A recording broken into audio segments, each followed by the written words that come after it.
A magical crystal skull was once discovered here in the San Luis Valley. but the truth, the truth is far dumber than you think it is. So buckle up, folks. This is about to get stupid.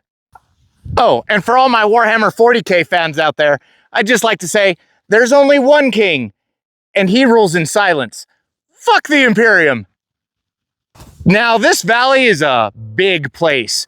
Wide, open, expansive desert that is full of tall tales and strange legends, from cattle mutilations and Bigfoot and strange lights in the sky and random ghost stories dotted about the place.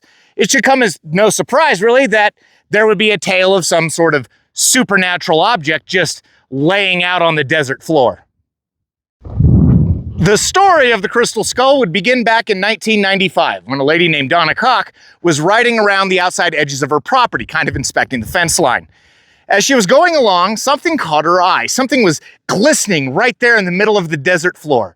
So she hopped off her horse, or ATV, not sure which, and she went over and picked up and discovered a crystal skull. Very shortly after that, she would announce the discovery of the object.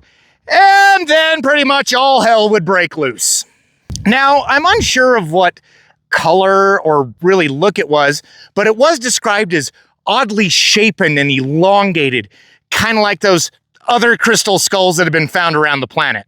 Well, I'm not sure if there was already a cult or if a cult developed because of the skull, but very, very quickly, a lot of people flooded the area from all over the Southwest to see the divine powers of the crystal skull.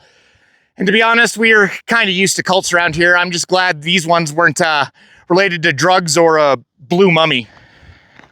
Now, all these people would congregate in the town of Crestone because, of course, they fucking did. They would sit there and gather and meditate for days and days and days on end to get otherworldly messages from ethereal or alien beings. They would gather in the light of the full moon to amplify its meditative and healing and telepathic and telekinetic and fucking everything that apparently that skull did. But it was all bullshit. Now, that probably comes as no surprise. For starters, it wasn't crystal. It was glass.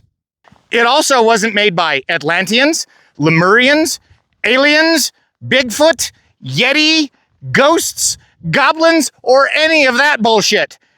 It was made by an artist up in Denver. The real story of the Crystal Skull starts with an artist named Brad Chaudez up at Blake Street Glass in Denver, Colorado.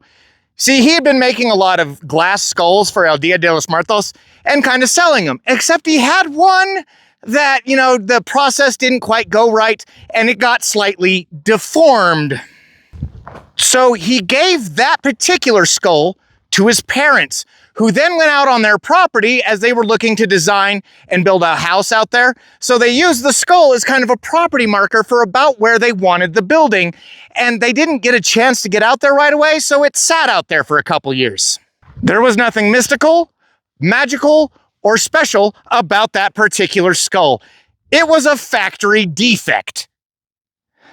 But I will say, not everything in this valley is so easily explainable.